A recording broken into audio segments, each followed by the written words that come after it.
Oke, assalamualaikum warahmatullahi wabarakatuh. Waalaikumsalam warahmatullahi wabarakatuh. Selamat siang Ibu. Siang Bapak. Terima kasih untuk kesempatan yang diberikan. Perkenalkan saya Agus Saputra, mahasiswa PPG dalam jabatan Universitas Yang Kuala angkatan pertama, Bu, jurusan Seni Budaya. Sebelumnya terima kasih untuk kesempatan yang diberikan kepada saya untuk dapat mewawancarai Ibu selaku wakil humas, Bu ya. Ya. Ya, humas di SMP Negeri 2 Tebing. Sebelumnya boleh perkenalkan diri, Bu? Perkenalkan saya Ria Andriani, saya guru bahasa Indonesia. Biasa menjabat sebagai wakil humas tepatnya ya. Oke, humas ya. Oke, Bu, terkait dengan humas kan otomatis berhubungan dengan lingkungan sekolah juga, gitu Iya. ya. Ada beberapa hal yang saya tanyakan terkait kendala atau permasalahan-permasalahan yang ada di sekolah, Bu. Yang pertama itu terkait dengan permasalahan motivasi belajar siswa ini. Kalau menurut saya nih, permasalahan itu terjadi karena guru masih menggunakan metode konvensional, artinya ceramah. Yang namanya anak-anak, yang namanya ceramah terus, contoh saja emak-emak kan, kalau ada bercakap melete, nah anak kurang lah. Kurang ya. Sama tuh, jadi itu efek salah satu permasalahan terjadi karena guru nih kurang upgrade, dia masih menggunakan yang penting ceramah, yang membuat anak bosan dan jenuh. Berarti pembelajaran konvensional menurut Ibu, pembelajaran ceramah itu adalah pembelajaran yang terbaik, Bu, Iya, ya. ya kan? Iya. Tapi sebenarnya anak bosan. Bosan ya. Terus lagi menurut saya juga dalam penyampaian materi, mungkin guru masih mendesain pembelajaran itu kurang menarik. Kurang menarik. Anak-anak kan biasa dia suka hal-hal yang membuatnya tertarik.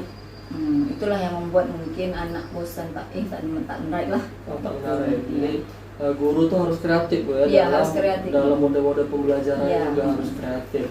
Itu terkait dari motivasi pembelajaran siswa, Bu. Kemudian untuk selanjutnya itu ada lagi kita jumpai di sekolah atau di kelas itu siswa sulit dalam bekerja mandiri, artinya dia suka ikut apa kata yang pintar, maksudnya ini memanfaatkan temannya yang pintar gitu, Bu. Jadi dia dia ada yang pintar, dia aja lah yang kerja gitu. Gimana pendapat Ibu? Kalau menurut saya permasalahan itu terjadi salah satunya karena mereka tak percaya nih sama dirinya. Apalagi kan kadang pembagian rapot ada yang juara kelas. Nah, dia mempercayai bahwa yang juara kelas itu adalah anak yang pintar.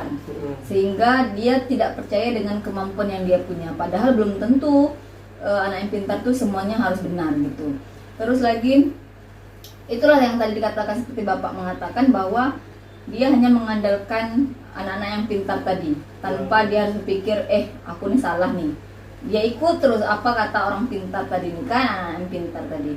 Jadi dia tidak percaya sama kemampuan dirinya sendiri. Kemudian ada nggak kira-kira rasa tanggung jawabnya itu berarti dia tipikal anak yang tidak punya rasa tanggung jawab menurut Ibu? Iya, sudah jelas karena dia tidak percaya sama dirinya, otomatis dia mengandalkan teman-temannya saja yang bekerja.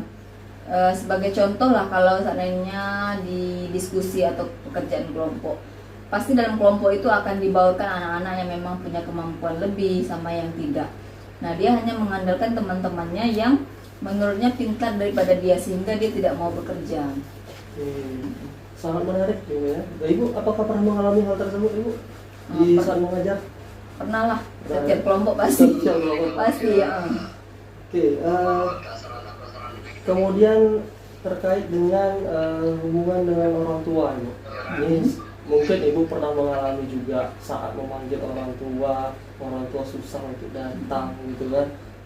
Apakah aduh Bu, saya kerja, saya nggak bisa izin. Bagaimana tanggapan Ibu mengenai itu? Kalau permasalahan itu memang dalam satu kelas namanya 30 siswa, 31 siswa. Ada anak yang bermasalah, memang pendekatan kita kan cara menyelesaikannya salah satunya memanggil orang tua.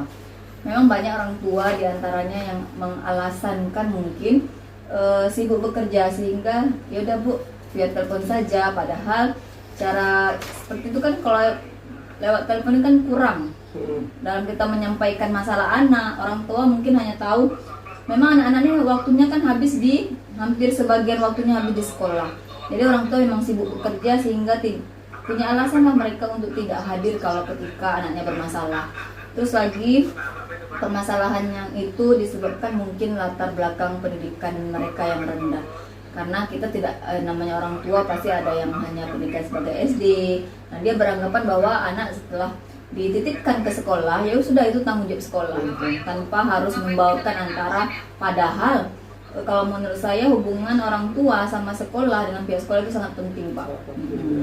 Jadi kesimpulannya Bu, berarti bisa dikatakan orang tua ini kurang ambil peduli Bu, Iya, betul. kurang ambil peduli terhadap perkembangan anak didiknya. Iya. Terutama orang tua yang ekonominya ke bawah ataupun yang latar belakang pendidikannya rendah Iya, gitu ya. betul. Tapi bagaimana dengan latar pendidikan orang tua yang tinggi menurut Ibu? Kadang pun tak bisa nak diinikan juga ya, Pak. Ada juga orang tua yang tinggi memang ada yang peduli karena dia paham dengan pendidikan. Tetapi kadang ada juga nih sebagian orang tua yang berpendidikan tinggi, yaitu tadi alasannya sibuk bekerja, sehingga dengan permasalahan anak pun tidak terlalu peduli gitu.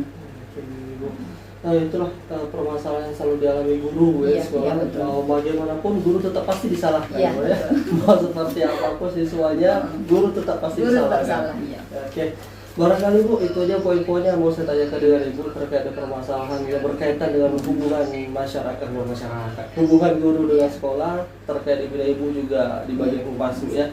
Sekali lagi terima kasih, mohon maaf apabila ada kesalahan kata, barangkali kurang berkenan, ada pertanyaan mungkin agak nyeleneh barangkali. Akhiri, assalamualaikum warahmatullahi wabarakatuh dan terima Assalamualaikum kasih. warahmatullahi wabarakatuh. Sama-sama. Thank you. Banyak nak